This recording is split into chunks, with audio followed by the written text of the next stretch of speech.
మనతో మాట్లాడటానికి సిద్ధముగా ఉన్నాడు కనుక మరి మనం కూడా ఆయన మాటలు శ్రద్ధగా ఆలకించి వాక్యానుసారముగా జీవించేటువంటి వారమై మనం ఉండాలి. హల్లెలూయా. ఈ రాత్రి కాలం ముందు దేవుడు మనల్ని ఇక్కడికి ఎందుకు తీసుకుని వచ్చాడు అంటే ఆయన మాటలు విని ఆయనకు లోబడి ఆయన యందు విధేయత కలిగి మనం జీవిస్తామని దేవుడు తన వాక్యం ద్వారా మనతో మాట్లాడుతున్నాడు. లోబడి ఉన్నటువంటి వారికి దేవుడు ఎలా తోడుగా ఉంటాడో ఈ రాత్రి కాలం ముందు దేవుడు తన వాక్యము ద్వారా మనతో మాట్లాడబోతున్నాడు. హల్లెలూయా, హల్లెలూయా. దేవుని యొక్క పరిశుద్ధ గ్రంథంలో నుండి మత్తయి సువార్త 4వ అధ్యాయము 20వ వచనాన్ని ధ్యానం చేసుకుంటాం. నేను మిమ్మలను మనుషుల పట్టు జాలర్లుగా చేద్దునని వారితో చెప్పాను. వెంటనే వారు హల్లెలూయా, హల్లెలూయా. ప్రభునందు దేవుని బిడ్డలారా, ఇక్కడ దేవుడు తన బిడ్డలైనటువంటి వారిని రక్షించడానికి ఈ లోకానికి వచ్చాడు. ఈ లోకానికి వచ్చి ఆ యొక్క గలిలయ సముద్ర తీరమున నడుచుకుంటూ వెళుతూ ఉన్నాడు. వెళుతున్నప్పుడు అక్కడ పేతురు, సీమోను అనేటువంటి ఇద్దరు వ్యక్తులు దేవునికి కనపడ్డారు. హల్లెలూయా, హల్లెలూయా. దేవునికి కనపడ్డప్పుడు దేవుడు వారితో మాట్లాడాడు. ఏం మాట్లాడాడు అని ఇక్కడ మనం ఆలోచన చేస్తే, నేను మిమ్మలను మనుషులను పట్టు జాలర్లుగా చేస్తాను అన్నాడు. హల్లెలూయా, హల్లెలూయా. ఎందుకంటే వారు పల్లికారులు. చేపలు పట్టేటువంటి విధానంలో వారు చాలా ప్రాముఖ్యత కలిగినటువంటి వారు. అంటే చేప ఎక్కడ ఉన్నది అనేది వారు చెప్పగలరు. హల్లెలూయా. అయితే దేవుడు వారిని పిలుచుకున్నాడు. ఎప్పుడైతే నేను మిమ్మల్ని మనుషులను పట్టేటువంటి జాలర్లుగా చేస్తాను, మీరు వచ్చి నన్ను వెంబడించండి అన్నప్పుడు దేవుని యొక్క వాక్యం మనకు సెలవిస్తుంది. వారంట వెంటనే ఆ వలలు విడిచిపెట్టేసి ఆయనను వెంబడించారంట. హల్లెలూయా, హల్లెలూయా. ఆయనను వెంబడించారు అంటే దేవునికి లోబడ్డారు, దేవుని యందు విధేయత కలిగి ఉన్నారు. దేవుని యొక్క చిత్తానుసారముగా వారు జీవించారు. మరి ఇప్పుడు దేవుని గురించి, ఆ యొక్క పేతురు, సీమోను గురించి ఎందుకు దేవుడు చెబుతున్నాడు అంటే, ఇక్కడ మనం ఆలోచించాల్సినటువంటి విషయం ఏంటంటే, ఆనాడు దేవుడు పిలిచినప్పుడు వారు వెంటనే లోపడ్డారు. ఈ రోజు కూడా దేవుడు వాక్యమై ఉన్నాడు కనుక ఆ వాక్యము ద్వారా అనేకులను పిలుస్తున్నాడు. నా యొద్దకు రండి, నన్ను వెంబడించండి, నా మాట వినండి, నాకు లోబడండి, నేను మీకు తోడై ఉంటాను, మీ పట్ల నేను కార్యములను జరిగిస్తాను, రండి అని చెబుతుంటే ఎవరు కూడా ఆయన దగ్గరికి రావట్లేదు. ఎవరు కూడా ఆయన అనుసరించట్లేదు. దేవుని యొక్క మాటను ఇదిగో పెడచెవిని పెడుతున్నారు. ప్రియ దేవుని యొక్క మాటలను పెడచెవిని పెడుతున్నారు. దేవుడు ఎందుకు పిలుస్తున్నాడు అంటే, మానవుల పట్ల దేవుని యొక్క ప్రేమ ఏమై ఉన్నదంటే, ఏ ఒక్కరు కూడా నశించిపోట దేవునికి ఇష్టము లేదు. ఆ రోజు పిలిచాడు, ఈ రోజు కూడా పిలుస్తున్నాడు. ఇక్కడ పిలిచినందువల్ల ప్రయోజనం ఏంటని చెప్పేసి, ఆయన లోబడినందువల్ల ప్రయోజనం ఏంటని చెప్పేసి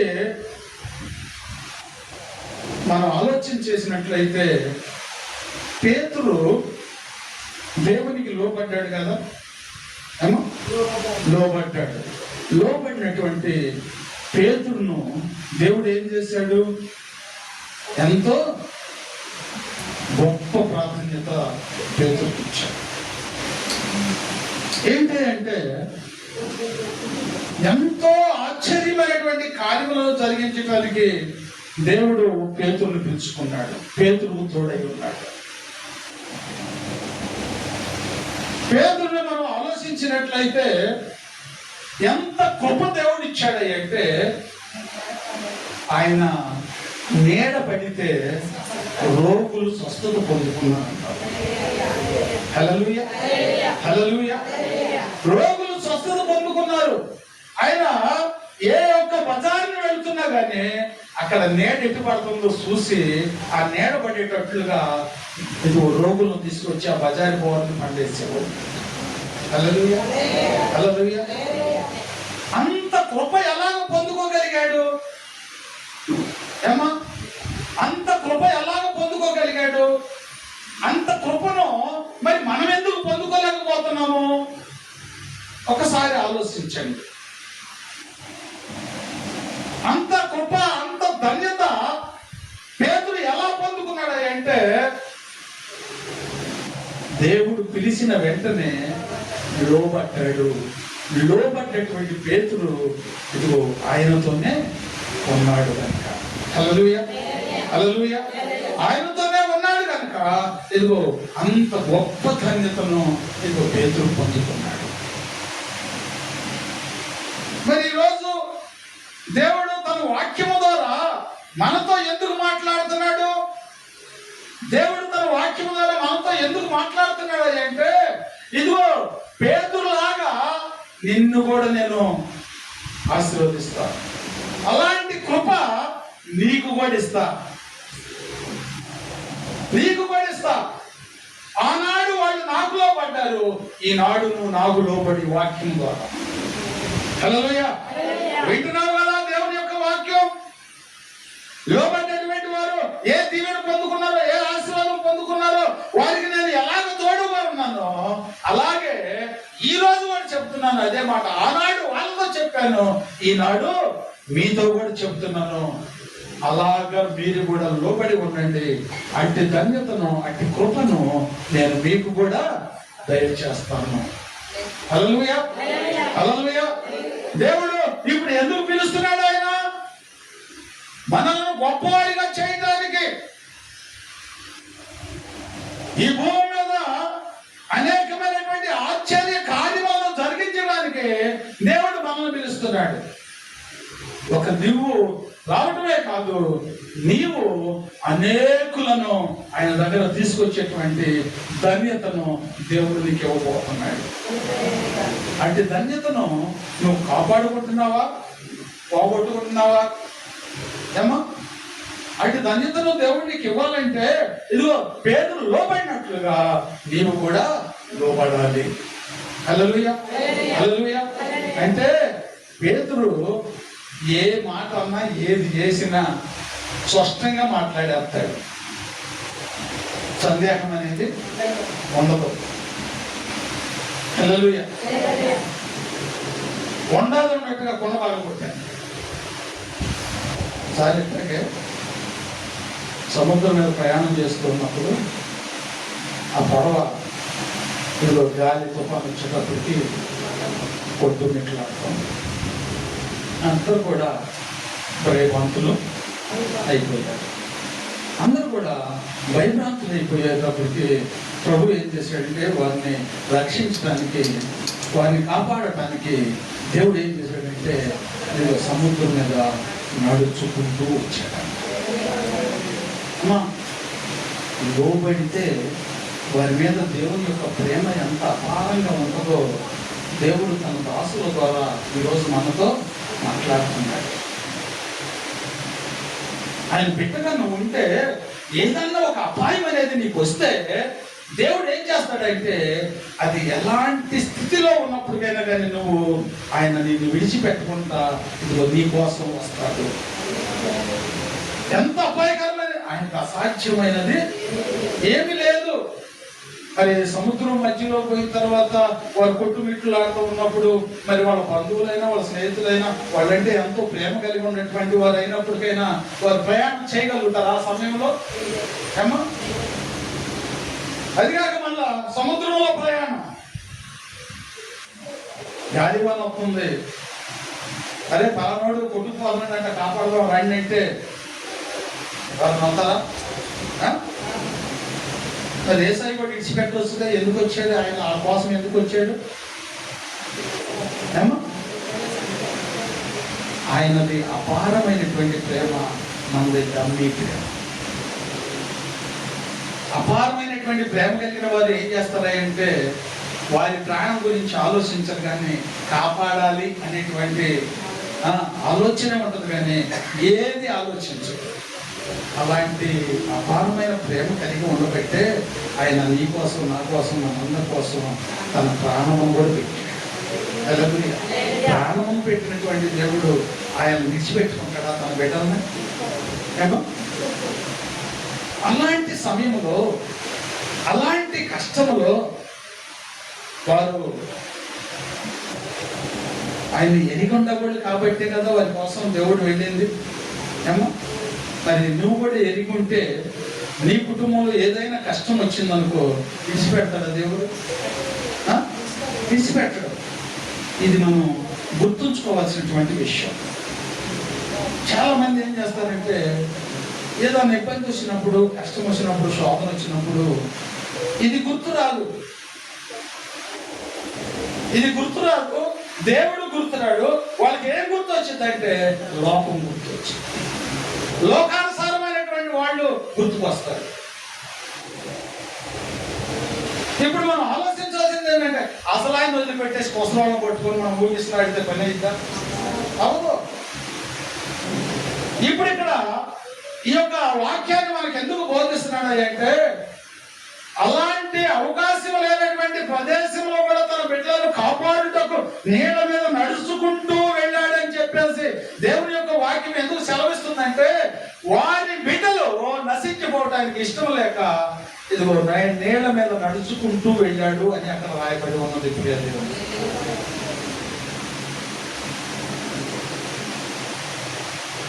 అలాంటి ఆపదలో నువ్వున్నప్పటికైనా నిన్ను కూడా విడిచిపెట్టాడు. ఆయన చూసి వాళ్ళంతా కూడా భయభ్రాంతులైపోతున్నారు. వాళ్ళంతా కూడా భయభ్రాంతులైపోతున్నారు, భయపడిపోతున్నారు.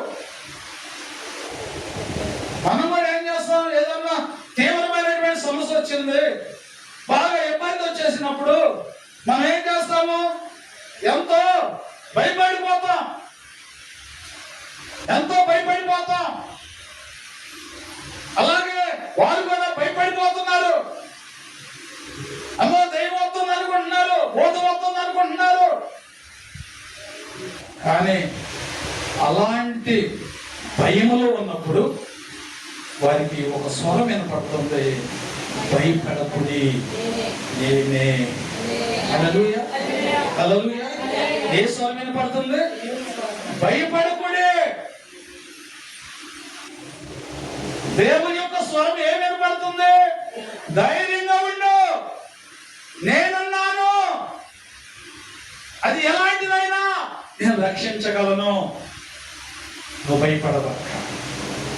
హల్లెలూయా, హల్లెలూయా. ఏ కపడం లేనోడు అంటున్నాడు, ప్రభా నీవే అయితే నేను కూడా నీళ్ళ మీద నడుపుతానయ్యా. హల్లెలూయా, హల్లెలూయా. ఆ ఆశ నీకుందా? ఏమ్మా నీళ్ళ మీద నడవద్దు, యేసయ్యతో నడిచేటువంటి ఆశ నీకుందా? లేకపోతే ఈ లోకానుసారంగా ఆ ఆస్తి ఇప్పుడు, ఈ ఆస్తి ఇప్పుడు, ఆ బిడ్డకు ఉద్యోగం, ఈ బిడ్డ, ఏ అసలు మన ప్రార్థనలన్నీ ఏమ్మా మళ్ళీ లోకానుసారమైనటువంటి కొద్ది అనుభవం మన బిడ్డ చదువుతున్నాడు, ఏమడుగుతావు? ప్రభా కలెక్టర్ చేయి, లేకపోతే డాక్టర్ చేయి, అని చేయి. ఇవన్నీ అడిగే బదులు ఒకసారి పాతంలో పడే ప్రభు అని అడగొచ్చుగా. ఏమ్మా పెద్ద పెద్ద ఉద్యోగాలు వస్తే పెద్ద పెద్ద జీతాలు వస్తాయి, పెద్ద పెద్ద జీతాలు వస్తే పూర్తి చేయలేండి. పెద్ద పెద్ద జీతాలు వస్తే పెద్ద పెద్ద లోకానుసారమైనటువంటి ఆశల అలవాట్లకి హల్లెలూయా హల్లెలూయా. అదే నాకేం కలుగుదా? ఇక కోటరే తాగుతాడు, రేపు తీసుకెళ్ళి నలుగురిని తీసుకెళ్ళి 4 కోటలు తీసుకుంటాడు. దీనికా నీ బిడ్డ కోసం ప్రార్థన చేస్తుంది. ఏమో ఆశ ఉండాలి, ఆశ ఉండాలి. ఆ ఆశ తీర్చగలిగిన వారు ఎవరు అని కూడా గ్రహించుకోవాలి. పెద్ద పెద్ద ఉద్యోగాలు నువ్వు అడిగానని చెప్పి దేవుడు ఇస్తే లోకానుసారమైన పడిపోయి ఇప్పుడు పెద్ద పెద్ద ఉద్యోగాలు చిన్నోళ్ళు అన్న కొద్ది తల్లిదండ్రులు ప్రేమిస్తున్నారు, కానీ పెద్ద పెద్ద ఉద్యోగాలు ఉన్నవాళ్ళు ఉంచట్లా. ఏందమ్మా మా అబ్బాయికి సాఫ్ట్వేర్ ఇంజనీర్ 2 లక్షలు వస్తాయి నెలకి, నెల 2 లక్షలు వస్తాయి. ఎందుకు చెప్తున్నారు ఈ మాట? తెలియదు కదా, కట్నం ఇవ్వాలిగా. 2 లక్షలు వస్తాయి, నువ్వెంత ఇస్తావు? 2 ఎకరాలు పొలం ఇస్తాను, 2 డాబాలు ఇస్తాను. ఓకే, హల్లెలూయా హల్లెలూయా. పాపం వాళ్ళు ఏం ఆశపడుతున్నారు? ఏమో నా కొడుక్కి 2 ఎకరాల పొలం వస్తుంది, 2 బిల్డింగ్లు వస్తున్నాయి అని చెప్పేసి ఆశపడతారు. ఆశపడగానే ఆమెగారికి ఇంటికి వస్తుంది, ఆమెగారి ఇంటికి వస్తుంది. 2 ఎకరాల పొలం తెచ్చి 2 డాబాలు తెచ్చింది.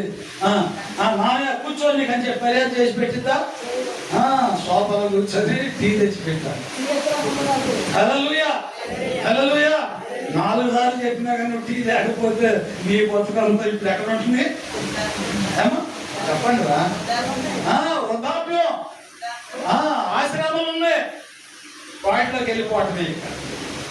ఎందుకు ఇలాంటి స్థితికి వస్తుందంటే, ప్రార్థన చేసేటువంటి మనము, దేవుని గురించి ఆశపడాల్సినటువంటి మనము, దేవుడిచ్చేటువంటి దీవెను బట్టి ఆశపడాల్సినటువంటి మనము లోకానుసారమైన దాని గురించి ఆశపడినందుకు దేవుడు ఏం చేస్తున్నాడు అంటే, నువ్వు అడుగుతున్నావు అని చెప్పి ఇచ్చినా కానీ ఇదో తర్వాత నువ్వే ఇబ్బంది పడుతున్నావు. వీటన్నిటికీ తిప్పలేంటే నువ్వు అడిగావు కాబట్టి ఇస్తాడు ఆయన. పేతురు ఏమన్నాడు? అయ్యా నువ్వే దేవుడు, నువ్వే నిజంగా దేవుడు అయితే నేను నీతో కూడా నేను నడుస్తాయి. నడువు అన్నాడా? నడువు అనలేదా? నడిచాడా లేదా? నడిచాడు. మరి నువ్వు అడిగింది కూడా నీకు ఎత్తాడా ఈడ? మళ్ళీ ఆ తర్వాత కూడా నువ్వేగా బాగా ప్రార్థన చేసేది, ప్రభా నా కోడలు మార్చయ్యా, నా కొడుకు మనసు మార్చయ్యా, వాళ్ళు నన్ను చూస్తలేదయ్యా, నీకు తెలుసుగా అయ్యా నేను ఎంత కష్టపడి వాళ్ళు పెంచాను, ఎన్ని ఊడిలు బాడిగలు చేసి నేను వారిని ప్రేమించాను అయ్యా, నీకు తెలియదే కాదుగా ప్రభా. ఇలా ఆ రోజున ఉద్యోగం రావాలంటే, అంత కట్నం రావాలంటే నేను చేసిన ప్రార్థనే కదా అయ్యా. అందుకని ఏసయ్య అనుకుంటున్నాడు, నీ కర్మ నువ్వే పడుతున్నాడు, నీ కర్మ నువ్వే పడు. ఆ రోజు అడిగింది నువ్వేగా, అడిగావు ఇచ్చాను. మరి ఈరోజు హల్లెలూయా, ఆ రోజే అయ్యా నాకు పెద్ద ఉద్యోగం ఇయ్యా, ఈయన చేయి, కలెక్టర్ చేయి అనుకోకుండా, ప్రభా నేను నాకు కుమారుడు ఇచ్చావయ్యా, కుమారుడు యెహోవాను రైతు స్వాస్థ్యం అన్నావు, ఆ కుమారుని నీ చేతిలో పెడుతున్నానయ్యా, నీ చిత్తానుసారంగా బ్రతికించయ్యా, నీ బిడ్డ ఆ బిడ్డ పట్ల నీ ప్రణాళిక ఏమయ్యేదో దాన్ని జరిగించయ్యా నువ్వు ప్రార్థన చేయి. అప్పుడు నీకు మేలు జరిగింది, బిడ్డకు మేలు జరిగింది, నీ ప్రార్థనకు ఒక విలువ ఉంటుంది. హల్లెలూయా. వాటమేమో లోకాశలో దేవుని ప్రభు ఇయ్యాలా, నువ్వు అడిగిన దానికి ప్రతిఫలం నువ్వు పొందుకుంటే అది తర్వాత ప్రభుని అడుగుతావా నువ్వు? అమ్మా దేవుడు చెప్తున్నాడు, లోబడినటువంటి నీవు నీకు ఏది కలిగినా ఇందులో ప్రభు కప్పు. నాదంటూ లోకాన ఏది లేదయ్యా, ఒకవేళ ఉందంటే నాదంటూ లోకాన ఏది లేదయ్యా, ఒకవేళ ఉందంటే నీవిచ్చినదే ప్రభువా. నీవే నీవే బ్రతుకంతా నీవే, నీవే నీవే బ్రతుకంతా నీవే, నాదంటూ లోకాన. హల్లెలూయా హల్లెలూయా. ఏమంటున్నాడు ఆయన? అంటాం కాదు, మనం కూడా అనేది ఏంటంటే మనదంటూ ఏది లేదు. లేనప్పుడు లేని దాని గురించి ఆశలు పెంచుకోబాక, ఆశలు పెంచుకోబాక. లేని దాని గురించి ఆశలు పెంచుకోబాక. ఆశలు పెంచుకోకపోతే నువ్వు దరిద్రులై ఉండమంటావు. ప్రభు, ఏదైనా నీ చిత్తమై ఉన్నది కనుక నీ చిత్తములో నా పట్ల ప్రణాళిక ఏమై ఉన్నదో ప్రభు దాన్ని నువ్వు జరిగించాయని ప్రార్థించు. అప్పుడు దేవుడు నీ పట్ల ఒక ప్రణాళిక కలిగి నీకు ఉపయోగపడేటువంటి ఆ బహుమానాన్ని దేవుడు నీకు ఇస్తాడు. హల్లెలూయా హల్లెలూయా. ఆయన చిత్తమై ఉన్నది, ఆయన ప్రణాళిక అయి ఉన్నది, ఆయన స్వాధీనంలో ఉన్నది కనుక ఏది అడిగినా నువ్వు అడిగేది ఆయనకి ఇష్టమైంది అయితే నీకు అనుకూలంగానే దేవుడు ఇస్తాడు. ఇప్పుడు అక్కడ భయపడ్డాడు. భయపడి నేను వస్తాను ప్రభా, నేను నీళ్ళ మీద నడుతాను అంటే నడుపై అన్నాడు. వచ్చాడు. ఏమో అపాయం నుంచి తప్పించాడు కదా. తప్పించినప్పుడు మరి ఎవరి వైపు చూడాలి అమ్మా?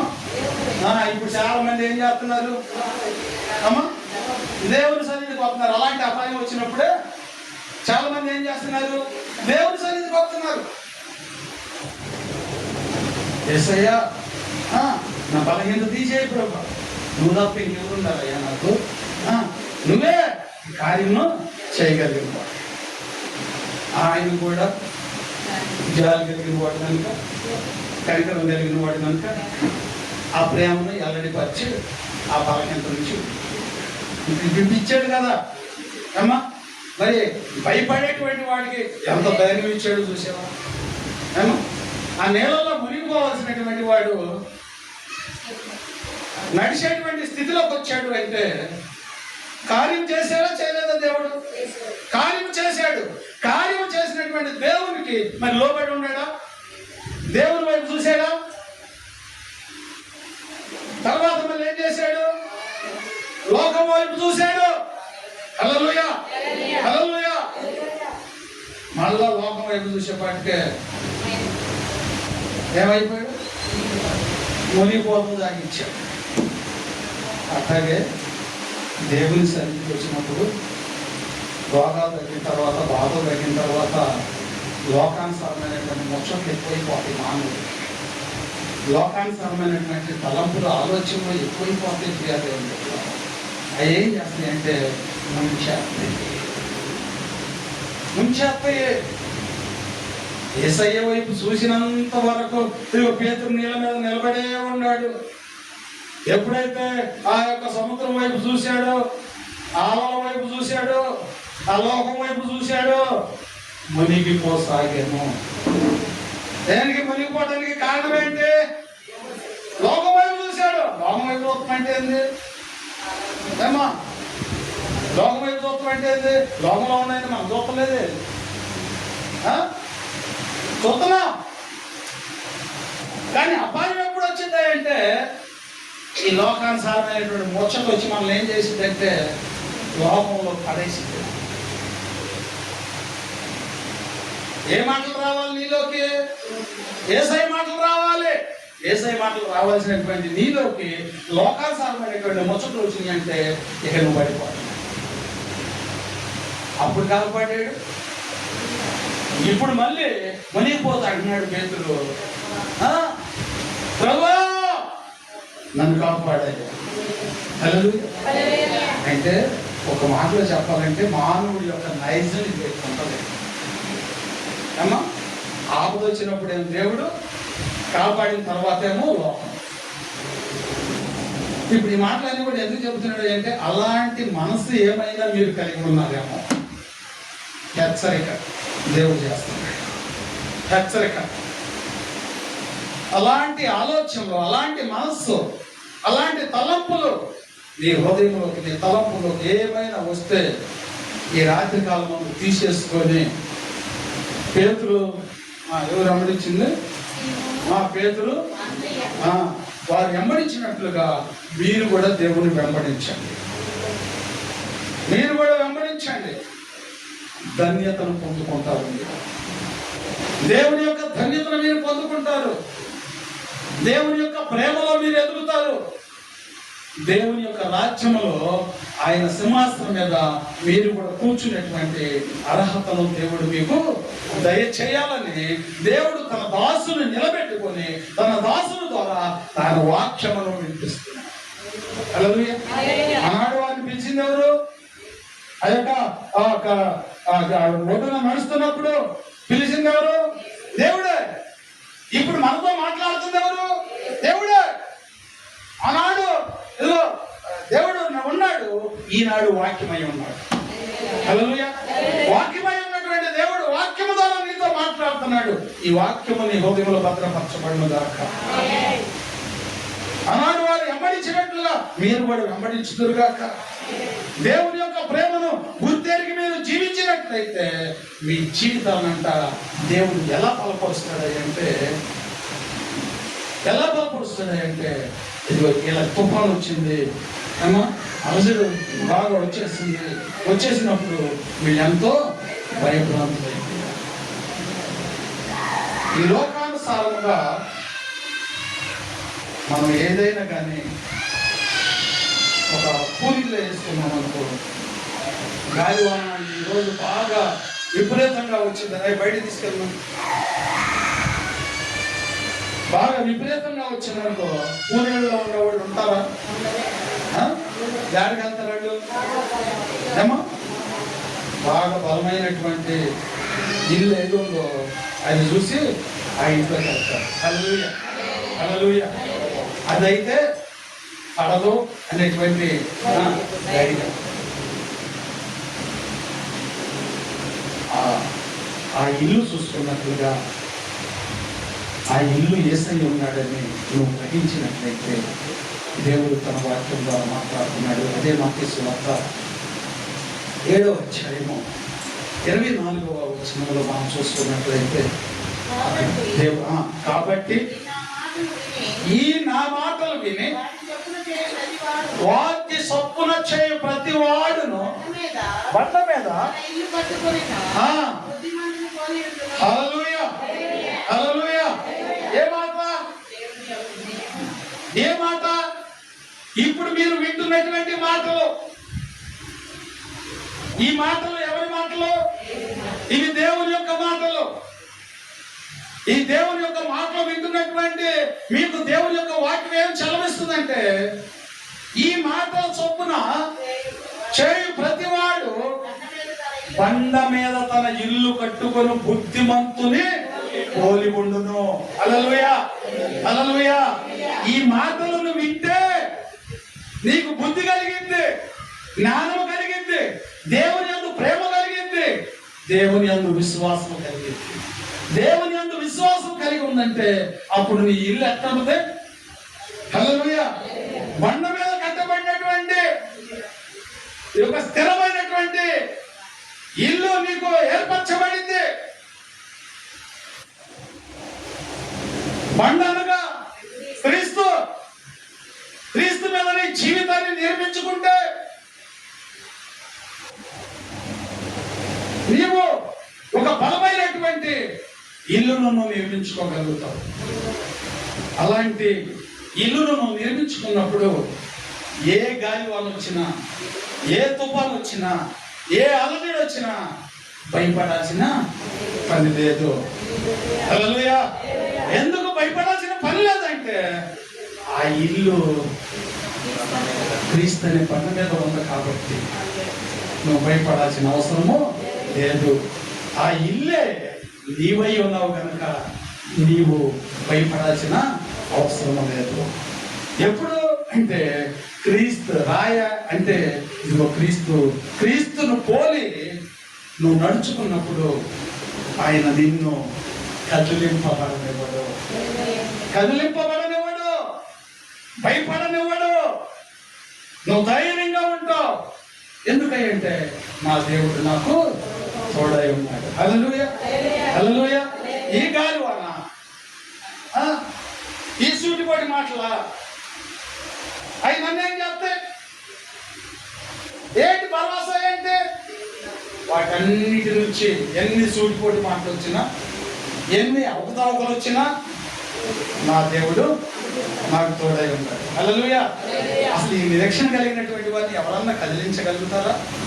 ఏమో ఈ నిరీక్షణ లేని వాళ్ళని కదిలించగలుగుతారేమో, కానీ ఈ నిరీక్షణ కలిగినటువంటి వారిని ఏమీ చేయలేదు. ఎందుకంటే ఆ నిరీక్షణ కలిగినటువంటి వారికి దేవుడు తోడై ఉంటాడు.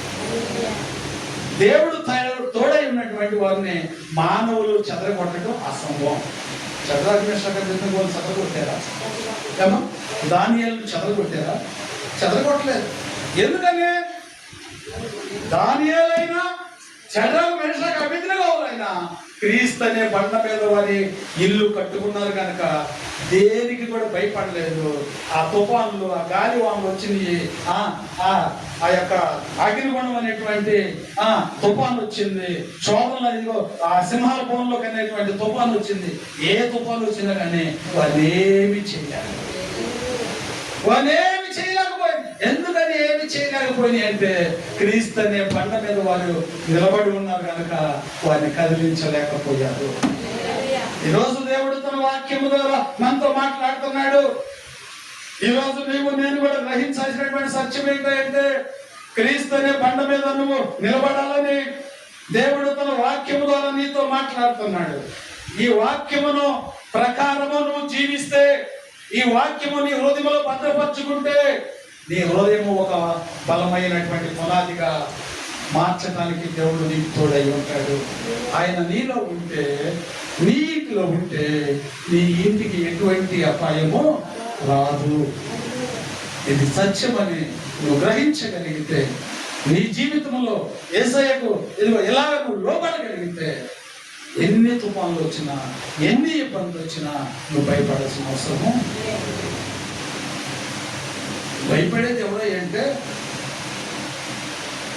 లోకానుసారమైనటువంటి మాటలు వింటారు చూసావా, లోకానుసారమైనటువంటి తలంపులు, ఆలోచనలు కలిగి ఉంటారు చూసావా, వారు చిన్నదానికి కూడా భయపడాలి. ఏమో చిన్నదానికి కూడా అంటే పొరపాటున రేత్రికాల సమయం లేదా బిల్లు దూకిందనుకో, ఏమో ఇక వాళ్ళ అప్పుడేమో ప్రశాంతంగా ఉంది కాబట్టి 40 మీద 30 మీద కొట్టుకుంటా ఉంటుంది. ఇది ఎప్పుడైతే దూకిందో అంతే కొట్టుకుంటుందా? ఏమో అదే డబుల్ అయిపోతుంది. డబుల్ అయిపోయేప్పటికే ఏం చెప్పాలో అర్థం కాదు. అయ్యో ఏంది సరిగ్గా చెప్పు. దూకింది, వెళ్ళిపోయింది. ఏంటది? పిల్లయ్యా. అది ఆగటానికి మళ్ళీ ఆయన మంచిలు తెచ్చి ఇవ్వాలి, కాసేపు సరి చేయాలి, జో కొట్టాలి. హల్లెలూయా. ఇవన్నీ కూడా ఎందుకు అనుకుంటున్నారు? ఏడే రాయబడి ఉంది. అది కూడా వానలు కురిసెను, వరదలు వచ్చాను, గాలి విసిరి ఆ ఇంటి మీద కొట్టింది. యేసయ్య లేడు కనుక ఇదిగో ఈ పిరిగితనాలు, ఆ ఇల్లు ఏమైపోద్ది?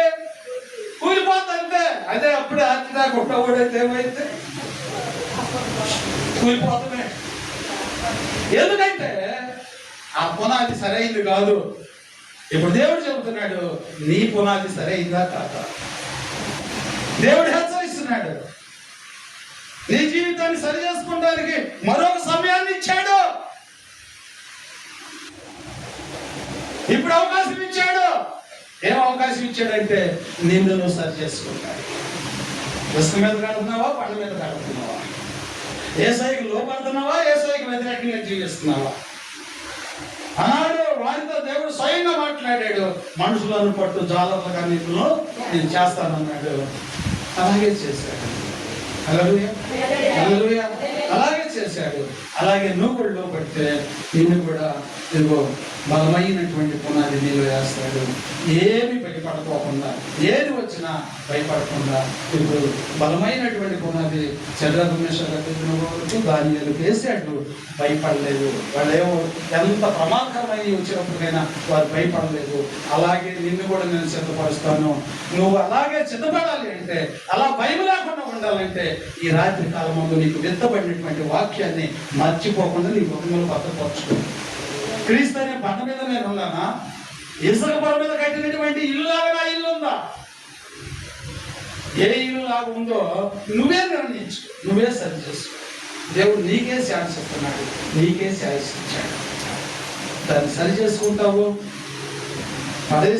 పడేస్తావు, పడిపోతావు, గాలి వాన వచ్చినప్పుడు పడిపోతావు, ఎదుర్కోగలిగినట్టు ఉంటావు.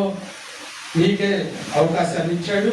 కానీ ఎలా ఉంటే ఎలా ఉంటారో దేవుడు తన వాక్యం ద్వారా మనల్ని హెచ్చరించాడు. అలాగే మరి మీరు కూడా అలాగే పునాది, బలమైనటువంటి పునాది రాతి మీద అనగా క్రీస్తును కలిగి మీరు జీవిస్తారని ఆశపడుతున్నాడు యేసయ్య. మరి సరి చేసుకుంటానికి చక్కటి అవకాశాన్ని ఇచ్చాడు. మీరు కూడా సరి చేసుకుంటారని నేను కూడా ఆశపడుతున్నాను. దేవుడి కొద్ది మాటలను ప్రభు మన వెనుకల్లో దీవించి ఆశీర్వదించి మహిమ పొందును గాక. ప్రార్థన చేసుకుంటాం.